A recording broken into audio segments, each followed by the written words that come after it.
bonjour monsieur.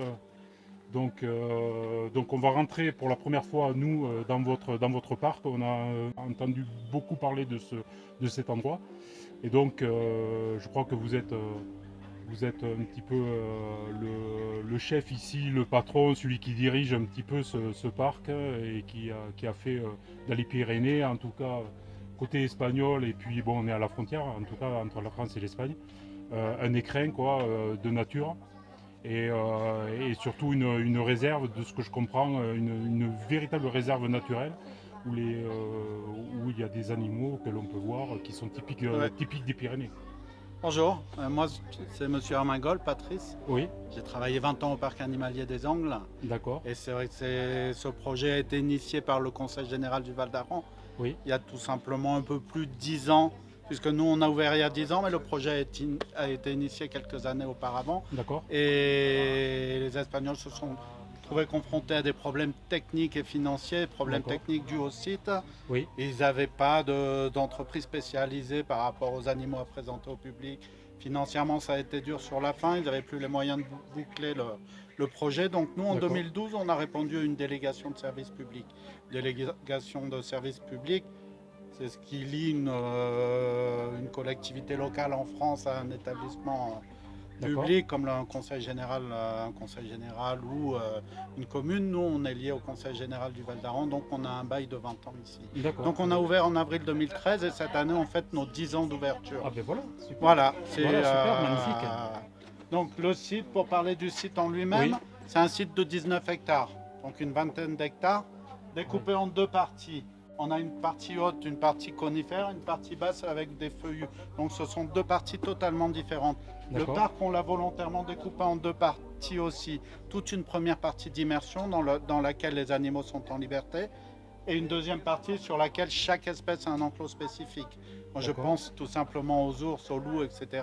Ce sont des enclos et des animaux avec lesquels on ne rentre pas, bien entendu. Oui, bien sûr. Donc voilà, au niveau du parc, il faut 1h30, 2 heures à pied D'accord, pour faire la visite, vraiment tranquillement, hein. ok, C'est un sentier bétonné au sol, donc c'est propre pour marcher. Après, on est vraiment en pleine nature, en pleine forêt. On est Génial. en haut du col du Portillon. Donc c'est D'accord. vraiment une visite exceptionnelle au milieu des animaux. Donc voilà, pour le situer, le col du Portillon, donc c'est une des étapes quand même phares du Tour de France. Et donc c'est pour situer pour les gens le col du Portillon, il y a Bagnères de Luchon et la première ville espagnole qui est Bossos là. C'est Absolument, ça. le col Voilà. du Portillon sépare en fait, le haut du col du Portillon, c'est la frontière. Ouais. Donc sépare le côté français avec Bagnères de Luchon en bas du col du Portillon côté français et Bossos côté espagnol. D'accord, très Nous, bien. on est au sommet du col du Portillon côté espagnol. On est 2 km avant. D'accord, côté parfait. espagnol. Donc vraiment fait, bon, moi, j'ai pu regarder un petit peu déjà le musée et enfin l'exposition, c'est vraiment hyper bien fait. Je pense que c'est idéal aussi pour les enfants, pour les scolaires. Enfin vraiment, il ne faut pas hésiter, j'imagine, à aller voir ce genre de parc. Alors les scolaires, les familles, etc. Puis après 10 ans, on essaye d'emmener des activités nouvelles, que ce soit le soigneur d'un jour, c'est-à-dire qu'on permet aux gens de partir avec un de nos soigneurs, on fait des visites nocturnes, on peut organiser des anniversaires, c'est ce génial. genre de choses, absolument. Super. On a un bar, une aire de pique-nique à mi-parcours et la partie muséographique à la sortie. Donc c'est un endroit ludique, très bien fait puisqu'on est confronté à différentes langues, l'espagnol, l'aranais, le catalan, le français et l'anglais. Parfait. Donc on travaille avec des panneaux, avec du ludique plus qu'avec du texte. Ouais, Voilà, super. en gros. Bon, mais c'est très très bien. Écoutez, monsieur, je vous remercie. Avec plaisir. Et puis, nous, on se lance, on va aller voir tout ça. Quoi. Eh bien, écoutez, bonne visite, à tout à l'heure. Merci, à tout à Avec l'heure. Au plaisir. revoir. Au revoir.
c'est en parcourant ce parc naturel parmi toutes les espèces les plus emblématiques, merveilleuses, parfois inquiétantes et mystérieuses comme les vautours, le loup, les loups, le lynx, l'ours ou les plus adorables tels que la marmotte, l'écureuil, le chien de prairie. Donc je ne peux pas tous les citer, que nous allons découvrir le programme que je vous réserve à partir de septembre. Des reportages uniques sur des lieux somptueux, une longue enquête également sur un mystérieux animal qui fait des ravages dans le Pays Basque. Alors restez jusqu'au bout et découvrons tous ensemble.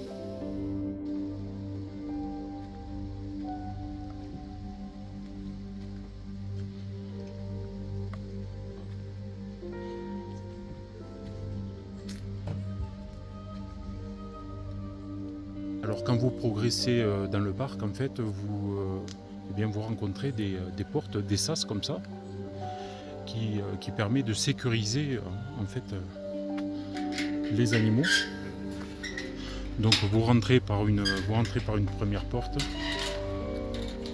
vous refermez derrière vous, et ensuite vous avez une deuxième porte sur le sas. Voilà, de manière à ce qu'il n'y ait aucun risque et que les animaux ne s'échappent pas.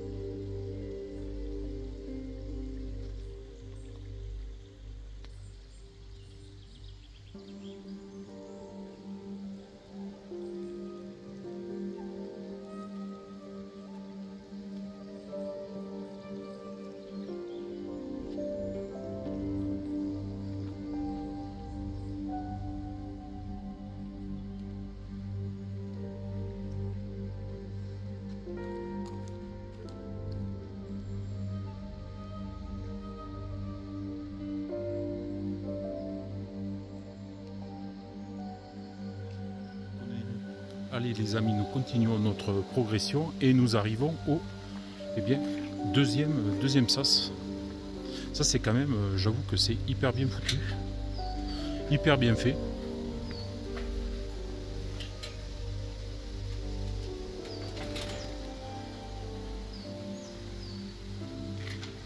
Ça c'est vraiment... ça assure une sécurité maximale. J'avoue que je suis agréablement surpris par ce parc qui est absolument somptueux et ultra bien aménagé. Ils ont gardé une partie complètement naturelle, sans oublier les torrents qui sont naturels également. Rien d'artificiel ici. Tout a été aménagé en fonction du relief et de la nature.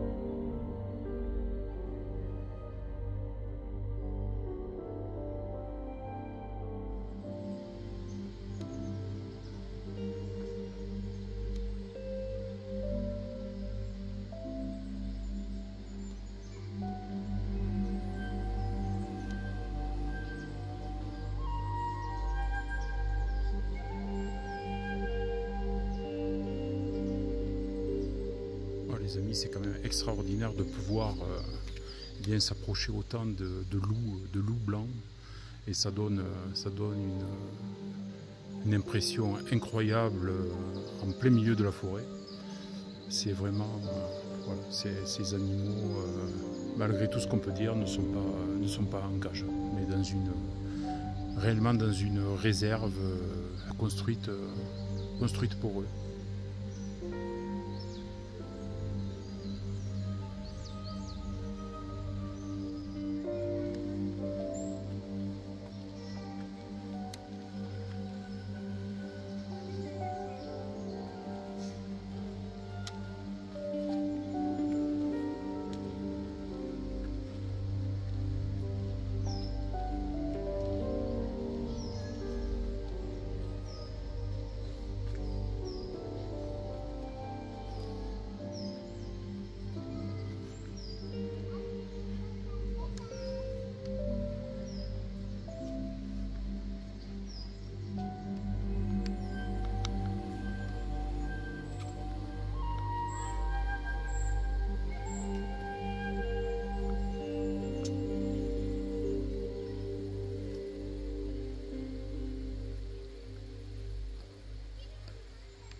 Voilà, chers amis, donc Javier est avec moi. Il va servir d'interprète pour poser quelques questions à ces deux personnes qui travaillent dans le parc. Vos prénoms, vous êtes Diana.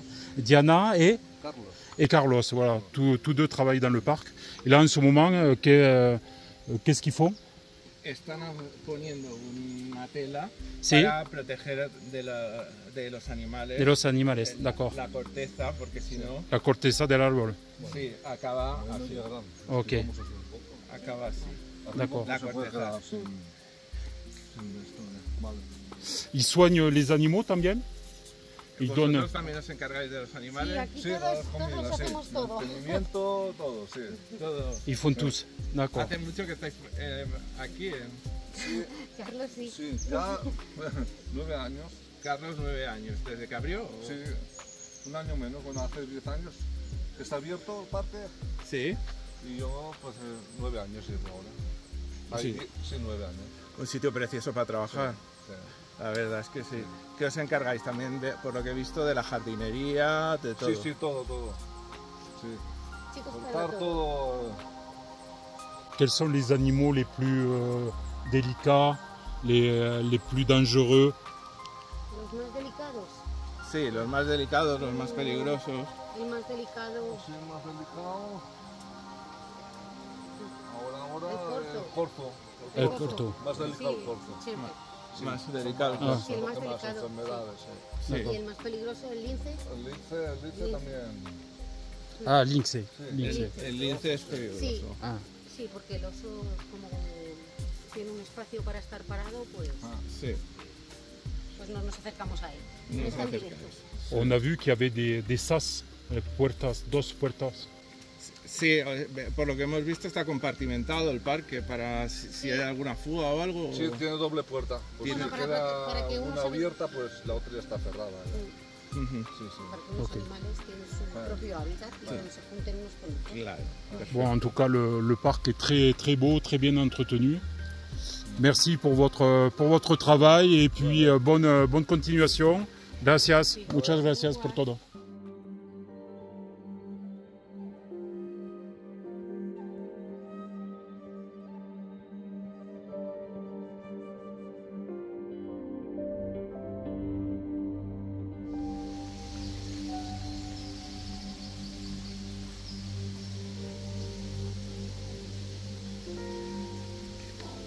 Tu es merveilleux. Qu'est-ce que tu es joli. Tu es magnifique, chouchou. Tu es magnifique. Qu'est-ce que tu es beau.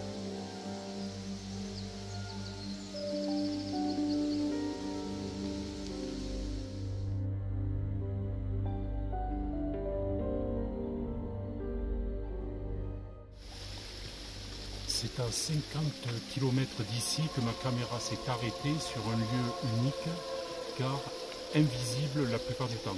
Malheureusement, il a fallu cette époque d'exceptionnelle sécheresse pour découvrir un vestige des premiers siècles, planté dans un décor comme si nous entrions dans un film de Jurassic Park.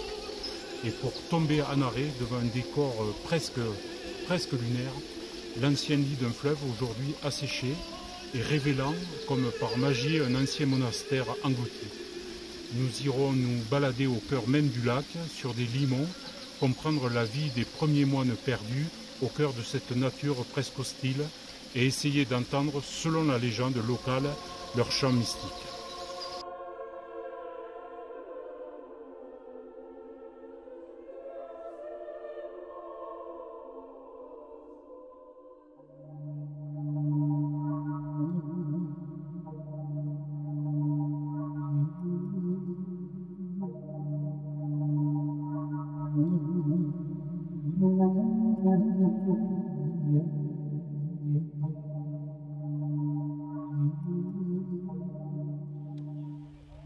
Bon, ça y est les amis, nous y sommes. Et l'enclos de l'ours est plutôt balèze. Il est très haut. Et là, on tombe en plein sur l'ours qui est là-bas. Allez, on va le zoomer là.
C'est devant la réserve des loups et avec émotion que je vais vous livrer mon enquête la plus palpitante que j'ai pu réaliser. Il y a quelque temps, j'avais laissé des caméras, rappelez-vous, un mois dans la forêt. Eh bien, je vais cette fois-ci, pour le besoin de l'enquête, laisser 4 caméras pendant presque 2 mois au cœur de la forêt basque, en espérant capter l'animal mystérieux qui sévit depuis des mois dans cette contrée. Une mystérieuse bête fait des ravages dans les troupeaux de moutons dans cette région et n'est pas strictement reconnue comme la prédation d'un loup ni d'un chien selon les experts. Alors même si un loup est présent dans le secteur, s'agit-il d'un loup hybride? Personne ne le sait, mais ce qui m'a troublé est d'avoir entendu le témoignage d'une dame dans le secteur parler d'une bête noire, énorme et massive qu'elle aurait vue à 2 reprises. Le fait de voir cette bête devant elle a été une vision effrayante et traumatisante pour cette dame. Tous ces faits, les attaques, le témoignage de cette dame, sont-ils une coïncidence? Eh bien, c'est ce que j'aimerais tirer au clair.